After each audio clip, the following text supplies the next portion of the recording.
Dear aspirants, welcome back to the session of Tourism of J&K. Today we'll begin the part 4 of the session in which we will discuss further some more important tourist sites of J&K. हम उन sites को ज़्यादातर इसमें discuss करेंगे जिनके बारे में exams में पूछा गया है और जिनकी एक्सपेक्टेशन है कि जिन साइट्स के बारे में पूछ भी सकते हैं। कुछ साइट से कुछ इंपॉर्टेंट फैक्ट्स एसोसिएटेड होते हैं जो आपको जानना ज़रूरी है और वही एग्जामिनर मद्देनज़र रखते हुए एग्ज़ाम में उसी के अकॉर्डिंग क्वेश्चंस जो हैं वो पुट अप करते हैं। तो उन सारे फैक्ट्स को, उन सारे एंगल्स को, पर्सपेक्टिव्स को हमने इस सेशन में कवर करने की कोशिश की है। तो हमारा सेशन जो है आज का शुरू करने से पहले एक ब्रीफ डिस्क्रिप्शन हमारी यूट्यूब चैनल के बारे में। आप हमारी यूट्यूब चैनल को यहाँ स्क्रीन पे दिए गए हुए लिंक पे जाके सब्सक्राइब कर सकते हैं या फिर जो स्क्रीन पे बॉटम पे नंबर दिया गया हुआ है वहाँ मैसेज करके आप हमारे नोट्स जो हैं वो ऑर्डर कर सकते हैं। तो चलिए आज का सेशन हम स्टार्ट करते हैं, जिसमें मैंने कुछ टूरिस्ट साइट्स जो है लिस्ट आउट की है जिनको हम कोशिश करेंगे आज के सेशन में कवर करने में। So let's begin with the first sight, the Achabal gardens. तो जैसा कि हम पिछले लेसन्स में करते आए हैं, हम इसकी विजुअल रिप्रेजेंटेशन भी देखेंगे। सो ये है अच्छाबल गार्डन। अच्छाबल गार्डन की एक विजुअल रिप्रेजेंटेशन आपके सामने है। इस गार्डन का दूसरा नाम जो है it's known as place of princess as well. ये बहुत लेस नोन फैक्ट है that Achabal garden is also known as place of princess.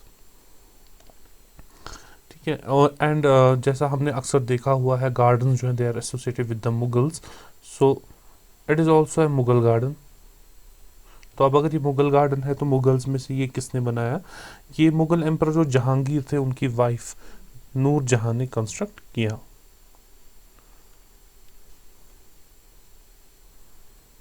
It was constructed in the year 1620। तो 17th सेंचुरी का ये मुगल गार्डन जो है, जो आज तक फेमस है, कश्मीर में काफ़ी एक इम्पॉर्टेंट टूरिस्ट डेस्टिनेशन मानी जाती है। इसके बारे में अगर हम और भी हिस्ट्री चेक करें तो क्योंकि 17th सेंचुरी में ये गार्डन बना हुआ था तो इसमें काफ़ी डैमेज भी हुआ था। तो इस गार्डन की रेनोवेशन का काम जो है वो महाराजा गुलाब सिंह ने भी किया हुआ है। सो मेनली दो रूलर्स जो है इस गार्डन के साथ एसोसिएटेड है, एक तो मुगल टाइम से और दूसरे डोगरा डायनास्टी से। अब यहाँ पे जो है इस गार्डन का एक नोटेड फीचर जो है, यहाँ पे एक स्प्रिंग निकलता है। ऐसा माना जाता है कि ये स्प्रिंग जो है it is actually the reappearance of the river Bringi. मतलब रिवर ब्रिंगी जो है वो कोकरनाग एरिया से आते हुए ऐसा माना जाता है कि उसका एक पोर्शन जो है इस गार्डन में से बाहर निकल के आता है। अगर आप लोगों ने न्यूज़ को फॉलो किया हो कुछ महीने पहले, इनफैक्ट आई गेस 2 साल पहले, एक सिंक होल जो है कोकरनाग के वनदेवल गांव एरिया में हुआ था। तो उस सिंक होल में जब रिवर ब्रिंगी का पानी चला गया और उसको ट्रैक किया गया कि सिंक होल में से ये पानी कहाँ पे जाके निकलता है, तो वो इसी अच्छाबल गार्डन में जो है उस पानी को देखा गया। तो ये उसका भी प्रूफ है कि ब्रिंगी रिवर का जो वाटर है वही in the form of spring जो है इस गार्डन में से निकलता है। So next important tourist place हमारी है कोकरनाग। कोकरनाग एक्चुअली में इन इटसेल्फ कोई प्लेस नहीं है। इसका नाम जो है वो रखा गया है बोटैनिकल गार्डन कोकरनाग। एक्चुअली जिस विलेज में ये बोटैनिकल गार्डन लोकेटेड है उसको बोलते हैं बिंदु जलनगाम। So Bindu Zalangam is the village in which the botanical garden Kokernag is located. अब इस कोकरनाग वर्ड को अगर आप देखेंगे, Kokernag, it is a combination of 2 words. ठीक है।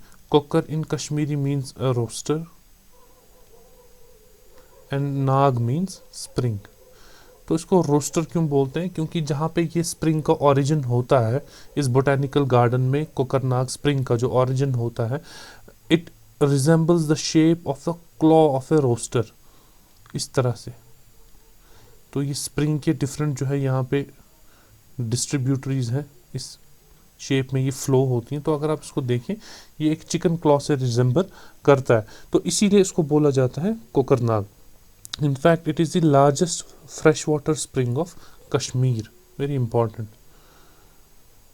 Largest fresh water spring. Okay, तो कोकरनाग का जिक्र जो है अगर हम हिस्टोरिकल रिकॉर्ड चेक करें, आईन अकबरी में भी पाया गया है, जो एक फेमस हिस्टोरिकल बुक है अबाउट द एम्परर अकबर। तो उस बुक में मेंशन किया गया है कि जो पानी है इस कोकरनाग स्प्रिंग का, ये हंगर और थर्स्ट दोनों को मिटाता है, और उसके अलावा इंडाइजेशन, अगर किसी इंसान को इंडाइजेशन हो तो वो भी इसके पानी से क्योर हो जाता है। उसके अलावा इस स्प्रिंग का जो पानी है इसमें ट्राउट फिश भी पाई जाती है। इनफैक्ट इस कोकरनाग बोटेनिकल गार्डन के एडजेसेंट ही Asia's largest fish farm project जो है वो एस्टैब्लिश किया गया है इन द ईयर 1984। तो इस मकसद यही था इस ट्राउट फिश फार्म को कोकरनाग गार्डन के एडजेसेंट में सेटअप करने का, क्योंकि कोकरनाग स्प्रिंग का जो पानी है वो सूटेबल है for the rearing of trout fish. ये गार्डन जो है ये एस्टैब्लिश कब हुआ? It was developed during the time of the Bakshi Ghulam Mohammad.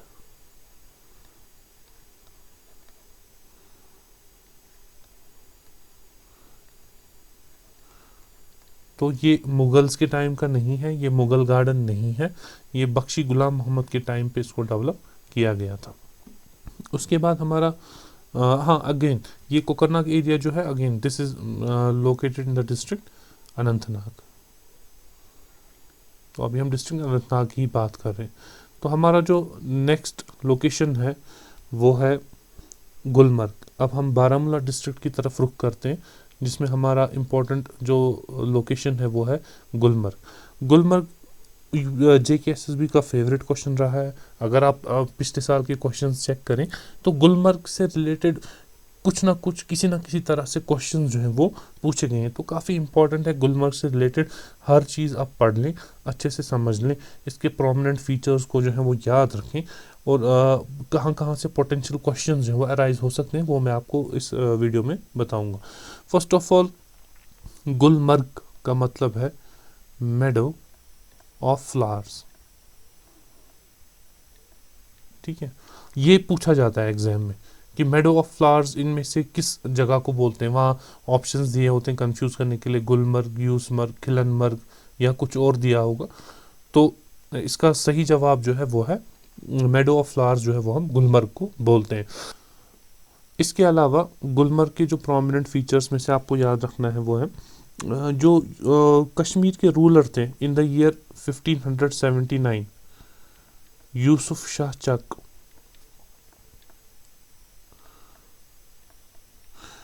वो इस प्लेस में अक्सर आया करते थे विद हिज क्वीन हब्बा खातून।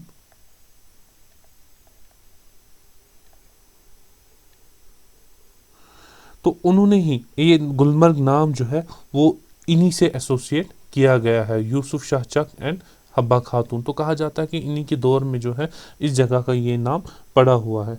तो गुलमर्ग का आपको जैसे पता है ये it is also famous for gondola rides, जो कि काफ़ी हाई ऑल्टीट्यूड पे केबल कार्स हैं। It was constructed by a French company Pomagalski. तो ये रोपवे जो है it is one of the most beautiful ropeways of the world. और यहाँ पे गंडोला के अलावा महारानी टेम्पल भी पाया जाता है। ये महारानी टेम्पल जो है it was constructed bye Maharaja Hari Singh for his wife महारानी मोहिनी बाई सिसोदिया। सो महाराजा हरी सिंह, महाराजा हरी सिंह ने किसके लिए कंस्ट्रक्ट किया? अपनी वाइफ के लिए, जिनका नाम था महारानी Mohini by Sisodia.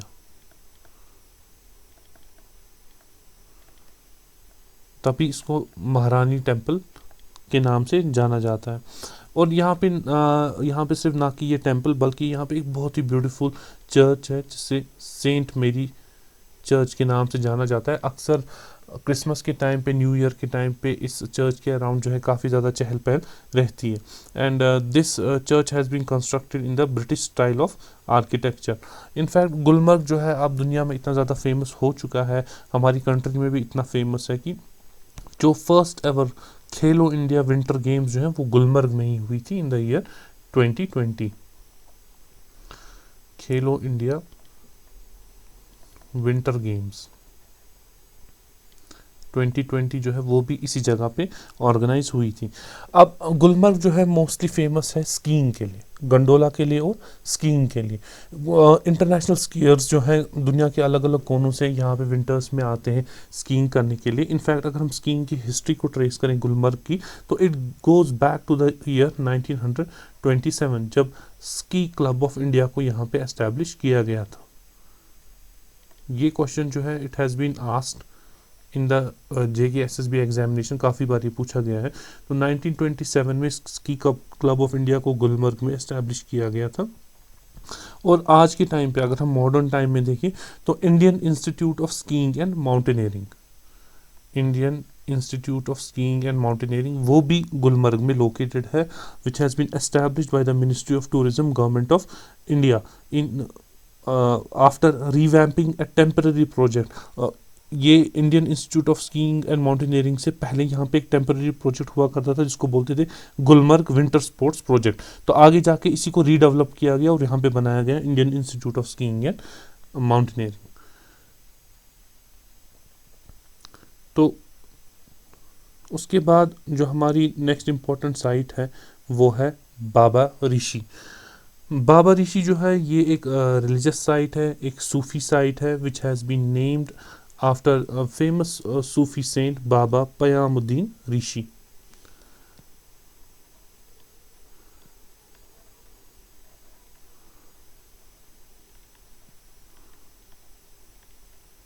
Baba Rishi short में इसको बोलते हैं, बट पूरा नाम अगर आप इसका देखें वो है बाबा पयामुद्दीन ऋषि।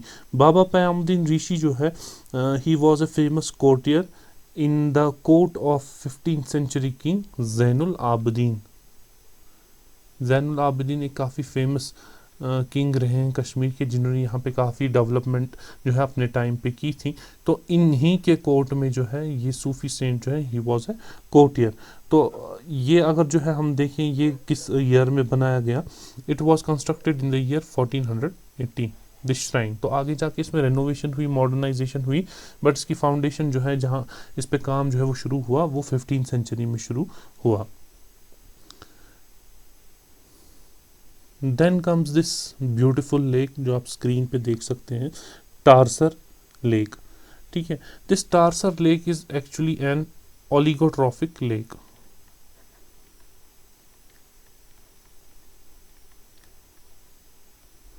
ओलिगोट्रॉफिक लेक का मतलब क्या है? उस लेक को हम ओलिगोट्रॉफिक लेक बोलते हैं जिसके वाटर जो है क्लियर हो और जिसमें लेस वेजिटेशन हो। आप यहाँ स्क्रीन पे भी देख सकते हैं इसके वाटर जो है बिल्कुल ब्लू वाटर है, क्रिस्टल ब्लू वाटर्स हैं और इसमें वेजिटेशन जो है ज़ीरो है। तो ऐसी लेक्स को हम बोलते हैं ओलिगोट्रॉफिक लेक। तो ये लेक जो है it is dominated by the peaks of Kolahoi mountain, और इसी के साथ एक सिस्टर लेक जो है जिसको मारसर लेक भी बोलते हैं। तो अक्सर जब इनका नाम लिया जाता है वो एक साथ ही लिया जाता है, टारसर मारसर के नाम से जो है इस लेक को, इन लेक्स को जाना जाता है। ये ट्विन लेक्स भी कहलाती हैं। एक्चुअली में ये दो लेक्स जो है they have been separated by mountain peak. तो यूजुअली इनको कलेक्टिवली हम टारसर मारसर बोलते हैं। इनफैक्ट अगर इन लेक्स की हिस्ट्री हम थोड़ी ट्रैक करें, रिकॉर्डेड हिस्ट्री, तो 16th सेंचुरी रूलर जो है, जो अभी मैं आप मेंशन किया था मैंने, यूसुफ शाह चक, जो अभी हमने गुलमर्ग के टाइम डिस्कस करने के टाइम देखा, तो यूसुफ शाह चक ने भी अपनी पोइट्री में इस लेक का जिक्र किया हुआ है।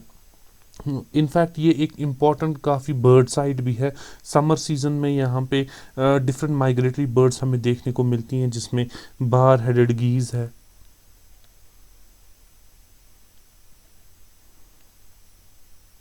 या फिर ब्लैक बुलबुल्स है। इसी तरह से अलग अलग तरह के। तो कहने का मतलब ये है कि ये एक इम्पॉर्टेंट साइट है माइग्रेटरी बर्ड्स के लिए भी, owing to its beautiful crystal clear waters and its oligotrophic nature. तो नेक्स्ट हमारी साइट जो है वो है दोदपथरी, जो कि बडगाम डिस्ट्रिक्ट में लोकेटेड है।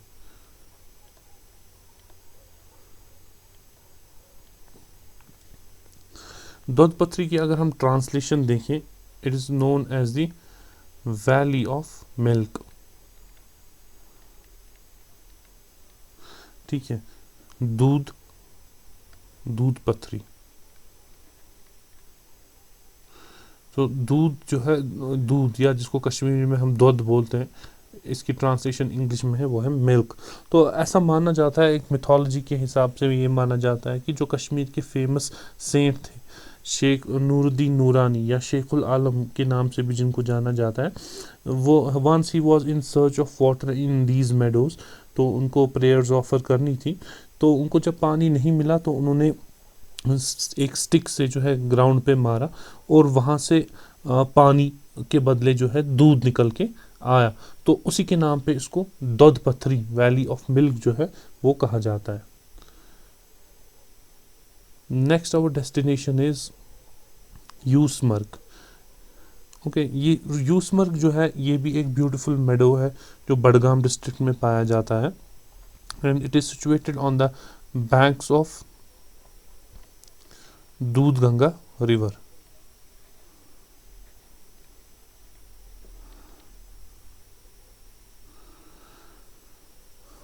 तो ये भी एक काफ़ी वास्ट, एक काफ़ी बड़ा जो है मेडो है, काफ़ी एक ब्यूटीफुल लोकेशन है जिसमें काफ़ी ग्रीनरी हमें देखने को मिलती है। तो ये बडगाम डिस्ट्रिक्ट में पाया जाता है। उसके बाद जो है हमारी नेक्स्ट लोकेशन है वुलर लेक। यहाँ पे आप मैप जो है वुलर लेक का देख सकते हैं, दिस इज़ वुलर लेक। और ये वुलर लेक जो है ये बांडीपोरा डिस्ट्रिक्ट में पाई जाती है। तो आप इस लेक का एक्सटेंट देखिए, काफ़ी बड़ी लेक है। In fact it is the largest fresh water lake of India.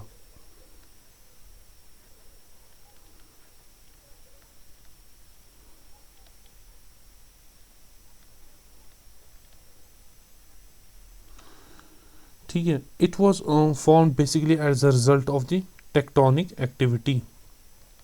ये ज्योग्राफी का कॉन्सेप्ट है, जब हम ज्योग्राफी के चैप्टर्स में आएंगे वहाँ इसको इन डिटेल डिस्कस करेंगे। बट फिलहाल के लिए आपको टेक्टोनिक एक्टिविटी में ये याद रखना है कि अर्थ में जो है, अर्थ के क्रस्ट में जो है डिफरेंट तरह की मूवमेंट्स होती हैं। उन मूवमेंट्स की वजह से काफ़ी सारे लैंडफॉर्म्स बनते भी हैं और काफ़ी सारे लैंडफॉर्म जो हैं वो रीशेप भी होते हैं। तो क्रस्ट के ऊपर इस मूवमेंट की वजह से जो है काफ़ी वाटर बॉडीज़ भी क्रिएट हो जाती है। उन्हीं में से एक वाटर बॉडी जो है ये वुलर लेक है।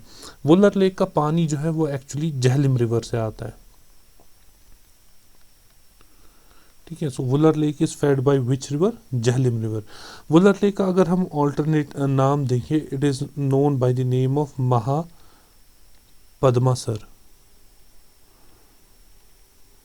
ठीक है, इनफैक्ट जो हिंदू लिटरेचर की बुक है नीलमत पुराना, उसमें इसको महापद्मासराज कहा गया है, महापद्मासर या फिर Mahapadma Seraj.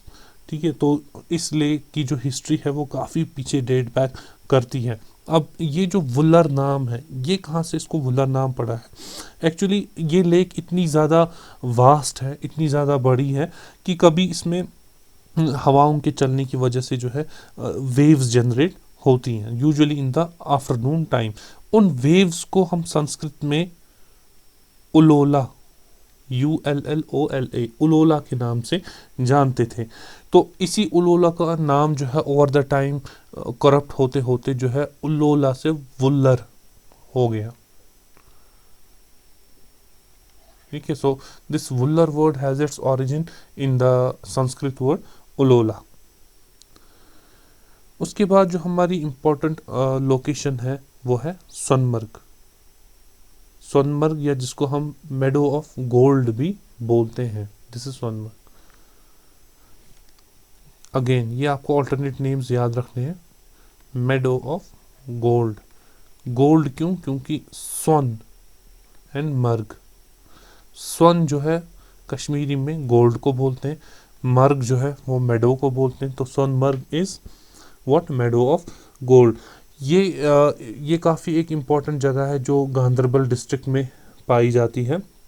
In fact once upon a time in the history it was a gateway on the ancient silk road connecting Kashmir with the Tibet. So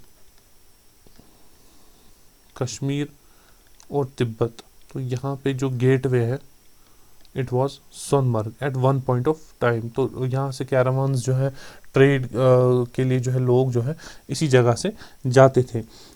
in fact यहाँ पे जो है एक काफ़ी फेमस रिवर जो है सिंध रिवर, वो भी इस मेडो के थ्रू जो है पास होती है। Then comes another important lake जिसको हम मानसबल लेक के नाम से जानते हैं। This lake is again located in the district Ganderbal. इस लेक का एक खास फीचर ये है कि इसमें एक मुगल गार्डन है जिसको झरोका बोलते हैं, झरोका। ये इंपॉर्टेंट चीज़ें हैं जो याद रखनी है। देखिए मानसबल लेक कहाँ पे है वो सब एस्पिरेंट्स को पता होगी, बट दिस झरोका, ये झरोका किस लेक के पास पाया जाता है वो बहुत कम को पता होती है, और यही जो है पोटेंशियल क्वेश्चंस बन जाते हैं। तो ये झरोका जो है ये मानसबल लेक के पास पाया जाता है। It was built by Nurjahan. ये झरोका है क्या? ये एक स्ट्रक्चर है जिससे ये पूरी मानसबल लेक जो है जहाँ से दिखती है। So it is one of the largest natural stamping grounds of the aquatic birds in Kashmir. तो जैसे हमने टारसर मार्सर का देखा था, तो यहाँ पे भी काफ़ी एक्वाटिक बर्ड्स जो हैं वो हमें देखने को मिलती हैं। तो इसका जो अगर आप इसकी डेप्थ देखें तो it is 43 deep at its deepest point, 43 feet at its deepest point. नीचे की तरफ अगर जाएंगे तो 43 फीट है, तो काफ़ी अच्छी खासी बड़ी लेक है। उसके बाद जो है हमारी जो नेक्स्ट लेक आती है वो है गाडसर लेक। ये गाडसर लेक जो यहाँ पे नाम मेंशन नहीं है, बट मैं आपको मैप पे दिखाता हूँ। This is the Gadsar lake. आप देखिए ये बिल्कुल माउंटेन से हर साइड से घिरी हुई है, इसके चारों ओर से जो है माउंटेन है, तो एक माउंटेनस लेक है। इसका ऑल्टरनेट नेम जो है गाडसर लेक का ऑल्टरनेट नाम जो है वो है यमसर। अब गाडसर क्या है और यमसर क्या है? गाडसर का मतलब गार्ड, फिश को बोलते हैं हम, कश्मीरी वर्ड जो है फिश के लिए वो गार्ड है। और यमसर, यम का जो नाम है वो बिल्कुल एक पॉजिटिव नहीं है। यम सर का मतलब है lake of death. Lake of death इसलिए बिल्कुल बिल्कुल क्योंकि ये लेक जो है बिल्कुल एक हॉस्टाइल एनवायरनमेंट में जो है लोकेटेड है। It is surrounded by alpine meadows on all it's side, in fact mountains on all it's sides. तो जो ये अल्पाइन मेडोज से जो ये सराउंडेड है वहाँ पे डिफरेंट अल्पाइन फ्लावर्स भी देखने को मिलते हैं इस लेक के अराउंड, इसलिए इस लेक को वैली ऑफ फ्लावर्स भी बोलते हैं।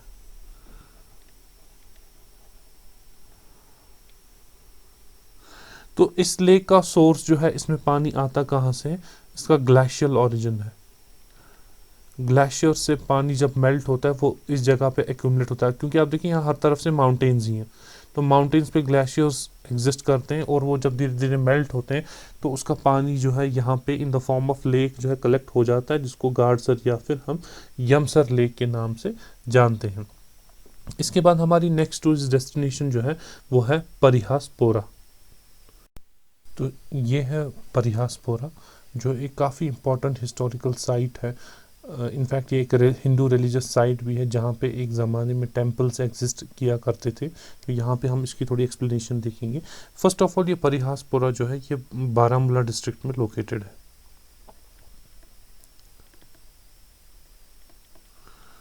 ठीक है, तो परिहासपुरा के बारे में जानने से पहले अगर हम इस नाम का देखें ओरिजिन क्या है, it's actually a Sanskrit name.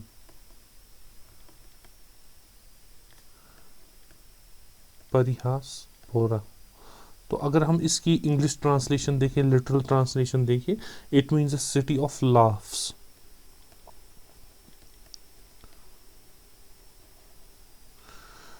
Sanskrit नाम जो है इस जगह का दिया हुआ है, जिसकी English translation city of laughs है।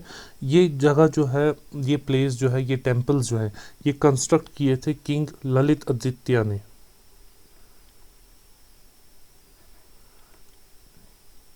Who ruled Kashmir from 7th to 8th century। तो he was from the Karkota dynasty. ठीक है, so between 7th and 8th century इस टेंपल को जो है यहाँ पे बनाया गया। बेसिकली यहाँ पे एक टेंपल नहीं था, यहाँ पे टोटल 4 टेंपल्स जो हैं वो कंस्ट्रक्ट किए गए थे, और यहाँ पे जो है किंग ललित आदित्य की रेजिडेंस भी थी। इनफैक्ट किंग ललित आदित्य का जब टाइम आया, he moved the capital of the Karkota dynasty from Srinagar to Parihaspora. तो ये एक रूलिंग सीट थी उस टाइम पे कश्मीर की, जहाँ से किंग जो है वो अपने ऑफिशियल मैटर्स को हैंडल करते थे। तो आज के टाइम पे अगर आप देखिए, this place is completely in रून्स। तो वहाँ पे अगर कुछ बचा हुआ है वो ये वाले स्ट्रक्चर्स हैं। इसको देख के आपको अंदाज़ा लग ही सकता है, इट वॉज मोर और लेस ए टेम्पल। जो यहाँ पे फिगरीन्स मौजूद हैं, तो ये एक टेम्पल साइट ही थी मोर और लेस। तो यहाँ पे टेम्पल के अलावा किंग की जो है वो रेजिडेंस भी मौजूद थी। तो आज के लेक्चर में इतना ही। हम नेक्स्ट लेक्चर में कुछ और साइट्स को डिस्कस करेंगे। Till then, good bye.